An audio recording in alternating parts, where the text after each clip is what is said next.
For most of NASCAR's 50 years, the famed Indianapolis Motor Speedway stood like foreign ground, home only to open-wheeled race cars in the month of May.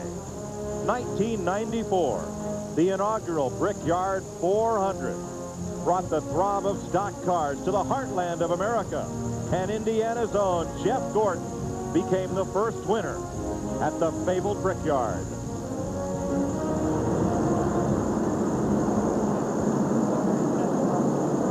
After 101 of 200 laps, Mark Green has come to the front. Tony Stewart, Jimmy Spencer after pit stops.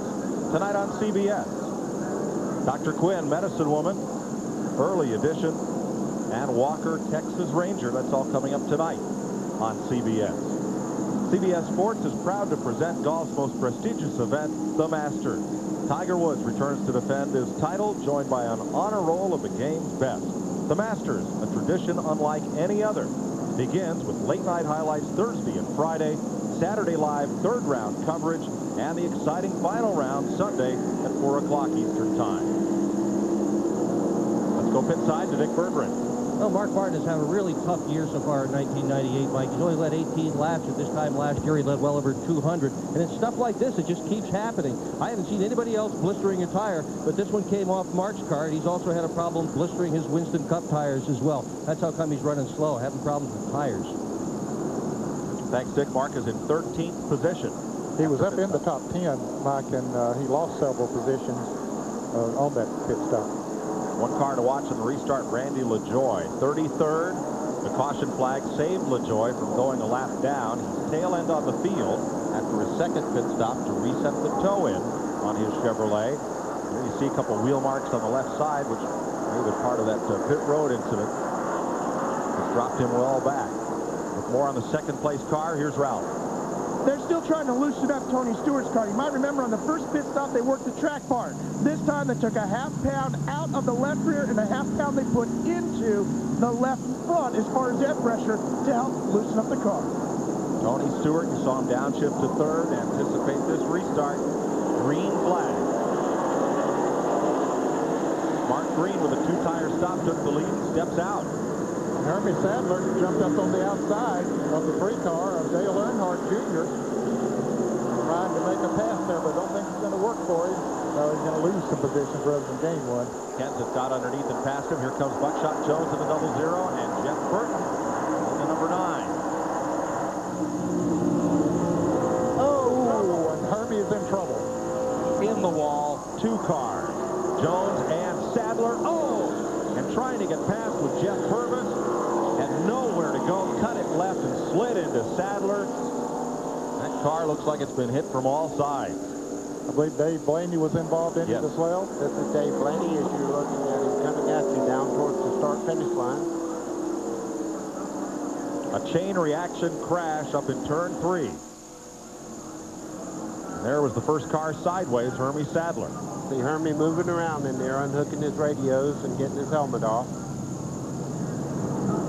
He was really looking forward to a good day. I talked to his sister. His sister scores for, I guess, Hermie. I'm not sure which one she scores for, but one of them. And I saw her up here a little bit earlier and said maybe the Sadler brothers can both have good days here today. Hermie hasn't had nearly as good a year so far as his brother Elliott. Hermie's best finish, 7th at Darlington. Only 2 top 10s this year. Nonetheless, 8th in the point standings. And helmet off. They drive for the same team. Gary Bechtel owns the team, different sponsors, of course. And they'll help Hermie getting out of the car. Buckshot Jones, the car all stove in, and the nose of Dave Blaney's Pontiac. Also badly damaged as this brings out the 5th caution flag of the day.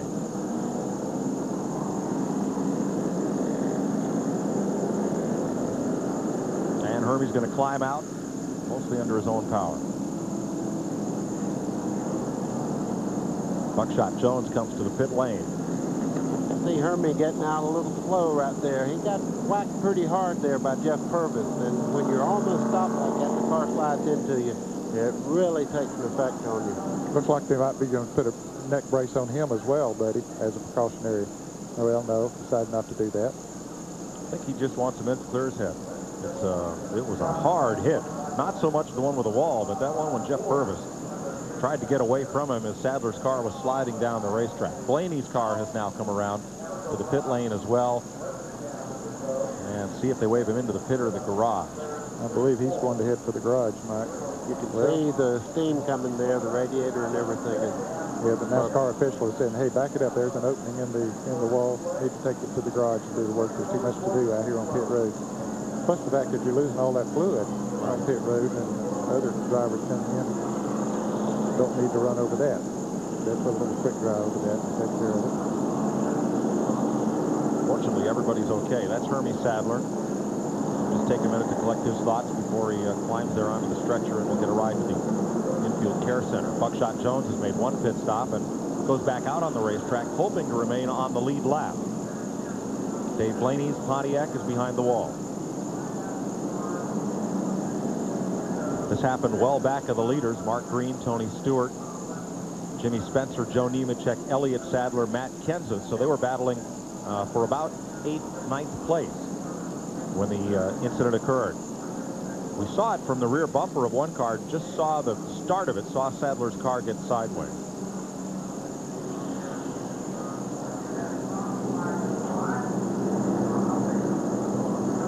Buddy, on the first lap after a restart, are you racing a little harder, knowing that as they come up to speed, you got a chance to get by somebody? Well, you can see they try to go in the corner side by side. They make a little contact there. Elliott Sadler into the, or Hermie Sadler to the outside there. Buckshot up against the wall, and you can see Purvis just come straight in there. Blaney also hit him. Let's have another look here, Ned. Just a little contact made there, and around Buckshot goes, and Hermie up there too. A lot of other cars almost getting involved. Dale Jarrett had to shoot right through the gap with others. Jeff Burton, he was very lucky. He was the next car by. And so is Mark Martin.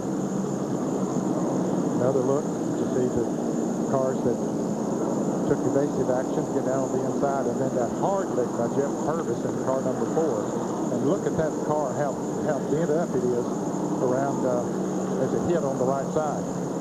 Watch from above and see if there's any initial contact right side of your screen.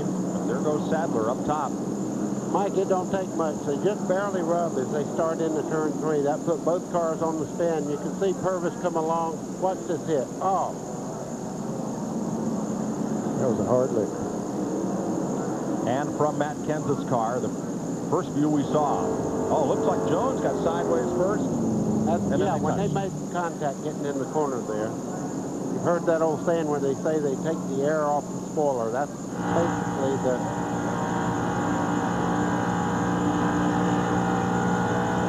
From Mike McLaughlin. Went through it that fast.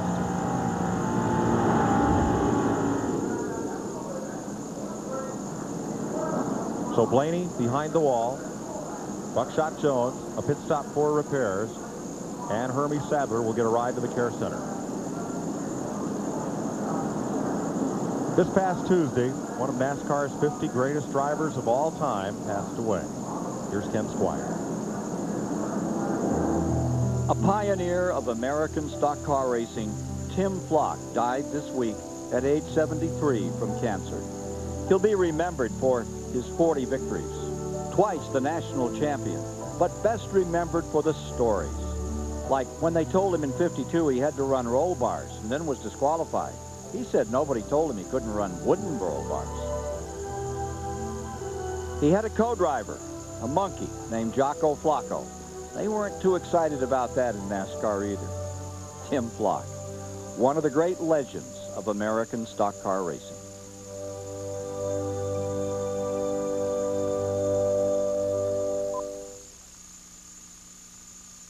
In celebration of NASCAR's 50th anniversary, CBS Sports coverage of the Coca-Cola 300 is sponsored by Texaco, a world of energy, and by AutoZone, the best parts in auto parts.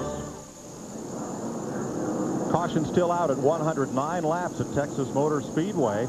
Yesterday in qualifying, a bit of trouble with the racetrack, but today the track has not been to blame for any of these 5 cautions. Very tight, hard, close-fisted racing has been. Mark Green is your race leader because he took on 2 tires only at the last pit stop. Tony Stewart is 2nd, Jimmy Spencer is 3rd, Joe Nemechek 4th, Elliott Sadler 5th, Matt Kenseth, Jeff Burton, Dale Earnhardt Jr., Dale Jarrett, and Mark Martin are the top 10. They roll around behind the safety car. Dick Berggren. Dale Earnhardt Jr. has just made an unscheduled pit stop. He apparently was involved in that accident that we all just saw. The left front fender was pushed in. They let him ride around here for a few laps to see if it wouldn't be a problem. And Larry McReynolds came over the radio and said, guys, we're going to be better off to fix it now than if we just let it go. They thought about it. They agreed that was a wise strategy. He came in. It was a wise strategy. That left front tire would have gone down. But right now, Earnhardt's in the back. Ralph? Heavy damage to the front of Dave Blaney's machine. He was involved in the middle of that accident. Dave, what happened? Well, I don't know. I saw a wreck get started up there 10 or so cars ahead of us, and just didn't get slowed down in time. Everybody was diving for the apron, and you know, Jeff Purvis was he was making a lap trying to get away from a guy, and I was trying to get away from him, and I just couldn't get slowed down enough, got in the back of him. But there's been a lot of talk about this racetrack. How's it been out there today? well, there was a lot of, you know, you were being cautious. You know, there wasn't a second groove you could go to and really hammer it, so you just had to run as hard as you could, but a lot of give and take. You know, I feel bad for these guys. You know, I got a really good team behind me, and Gil Martin and all these guys, and I just haven't got a real good feel for these cars yet, but we're working on it. Mike, you know Dave Blaney like I do. He'll figure it out. Yes, he will. Talked to his owners, Bill and Gail Davis, yesterday. They have a lot of faith in this young man. Buckshot Jones' team continues to make repairs. After his involvement in that one, he got sideways, got up into Hermie Sadler. And we'll take a look from the restart. This is where this wreck really started. On the restart, Hermie Sadler up there in the yellow car comes up on the outside of Dale Earnhardt Jr. Tries to beat him down into turn 1. And that's where the only place he could pass on the restart was on the outside. And Earnhardt was a little bit slow getting started, so Hermie thought that he could make the pass. But he gets up there, and then here comes Buckshot Jones down on the inside of him. Here's Buckshot coming along on the inside of him, car 00. Then they'll head into turn 3. They're coming up on that 57 car down there.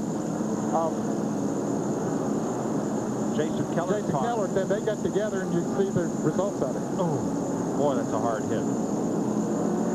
Jason Keller was a car a lap down in the bottom lane. And Buckshot Jones trying to take he and Hermie Sadler both around that slower car, while Sadler was trying to use the slow car as a pick to hold Buckshot Jones. It ended up with Sadler in the fence, Jones in the pits, and Blaney behind the wall. We'll be right back.